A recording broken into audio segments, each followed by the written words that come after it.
Hello everyone, আসসালামু আলাইকুম। উর্মি কিচেনে আপনাদেরকে স্বাগত। আজকে আমি রান্না করে দেখাবো গরুর বট। খুব সহজে আপনারা কিভাবে গরুর বট রান্না করবেন আর খুব স্বাদ করে রান্না করবেন, তো চলুন দেখে নেই। এজন্য আমি এখানে কিছু গরুর বট নিয়েছি আর ভালোভাবে ধুয়ে পরিষ্কার করে নিয়েছি। রান্না করার জন্য চুলায় একটা পাত্র বসিয়ে দিলাম। এখন আমি এখানে দিয়ে দিব রান্নার রেগুলার তেল। তেলটা গরম হয়ে গেলে এখানে আমি দিয়ে দিচ্ছি 1 কাপের মতো পেঁয়াজ কুচি। পেঁয়াজটা আপনারা পরিমাণ অনুযায়ী দিবেন।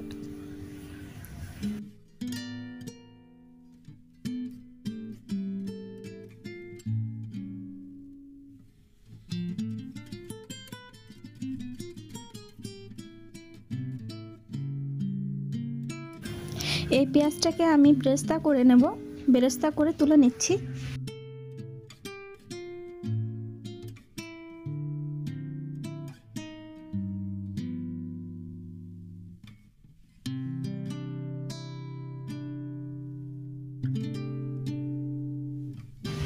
বেরেস্তাটা হয়ে গেছে, এখন আমি তুলে নিচ্ছি। দিয়ে দিচ্ছি 1 কাপের মতো পেঁয়াজ কুচি। এই পেঁয়াজটাকে আমি বাদামি কালারের করে ভেজে নেব। দিচ্ছি স্বাদ মতো কাঁচামরিচ, দারচিনি, এলাচি, লং দিয়ে দিলাম।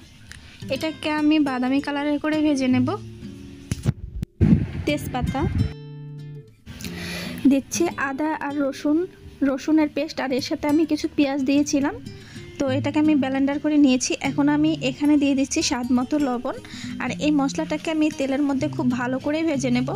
তো এখানে কিন্তু আলো পড়ার জন্য দেখা যাচ্ছে না, এখানে প্রচণ্ড আলো পড়েছে, এজন্য আর কি কালারটা বোঝা যাচ্ছে না। দিয়ে দিচ্ছি হলুদের গুঁড়া, মরিচের গুঁড়া আর হচ্ছে জিরার গুঁড়া, কিছু ধনিয়ার গুঁড়াও দিয়েছি আমি। তো এখানে আলুগুলো পড়ার কারণে কালারটা তেমন বোঝা যাচ্ছে না। যাই হোক, আমি কিন্তু সব কিছু পরিমাণ মতো দিয়েছি, আপনারাও পরিমাণ মতো ব্যবহার করবেন। এখানে সেই বটগুলো দিয়ে দিলাম। মশলাটা খুব ভালোভাবে কষানো হয়ে গেছে, বটগুলো দিয়ে দিয়েছি। এখন আমি এই বটগুলোকে এখানে খুব ভালোভাবে কষিয়ে নেব। আপনারা এখানে একটু পরপরে কিন্তু ঢাকনা তুলে এটাকে নাড়াচাড়া দিয়ে দিতে হবে, নয়তোবা নিচে কিন্তু লেগে যাবে। একটা ঢাকনা দিয়ে ঢেকে দিচ্ছি। দেখুন কতটা পানি বের হয়েছে, আমি কিন্তু একটুও পানি দেইনি। এই পানিতে আমি সম্পূর্ণ বুড়িটা কষিয়ে নেব।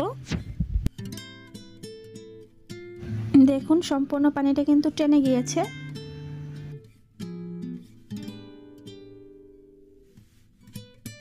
এখন আমি এখানে 1/2 কাপের মতো পানি দিয়ে দেব এটাকে ভালোভাবে সিদ্ধ করার জন্য, যেহেতু আমি এখানে কোনো পানি ব্যবহার করিনি। আর এই বটগুলো কিন্তু এমনিতেই খুবই শক্ত হয়, সেটা আমরা সবাই জানি। তো আমরা যদি এভাবে বটটাকে সিদ্ধ করে না নিই তাহলে কিন্তু বটটা সিদ্ধ হবে না। আমি আবারও কিন্তু পানি দিয়ে দিয়েছিলাম 1 কাপের মতো। দেখুন পানিটা শুকিয়ে গেছে, ঢাকনাটা তুলে নিচ্ছি। আমার কিন্তু বটটা প্রায় সিদ্ধ হয়ে গেছে। আর এখন আমি এখানে পরিমাণ মতো পানি দিয়ে দিচ্ছি এটা ঝোল রাখার জন্য।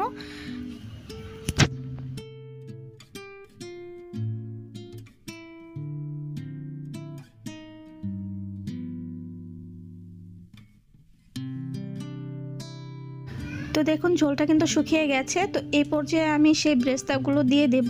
আপনারা সবসময় চেষ্টা করবেন এখানে বেরেস্তাগুলো দেওয়ার জন্য, আর এটা দিলে কিন্তু খেতে দারুণ হয়। দেখুন আমি বেরেস্তাগুলো দিয়ে দিচ্ছি।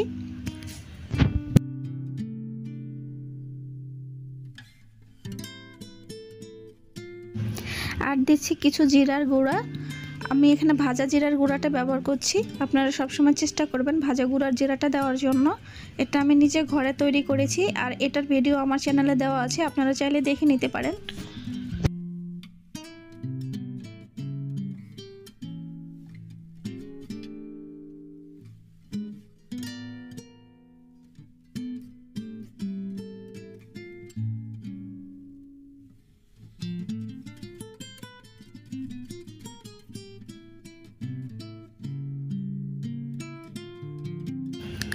রান্নাটা হয়ে গেছে, দেখুন কতটা সুন্দর আর পারফেক্ট হয়েছে। আমি আপনাদেরকে পরিবেশন করে দেখাচ্ছি কতটা সুন্দর হয়েছে। তো বন্ধুরা দেখুন, দেখতে যেমন সুন্দর হয়েছে খেতেও কিন্তু দারুণ। তোমার ভিডিওটা আজকে এ পর্যন্তই। আমার এই ভিডিওটি যদি আপনাদের ভালো লাগে অবশ্যই লাইক, কমেন্ট, শেয়ার করতে ভুলবেন না। তো আমার ভিডিওটা আজকে এ পর্যন্তই। সবাই ভালো থাকবেন, সুস্থ থাকবেন। আল্লাহ হাফেজ।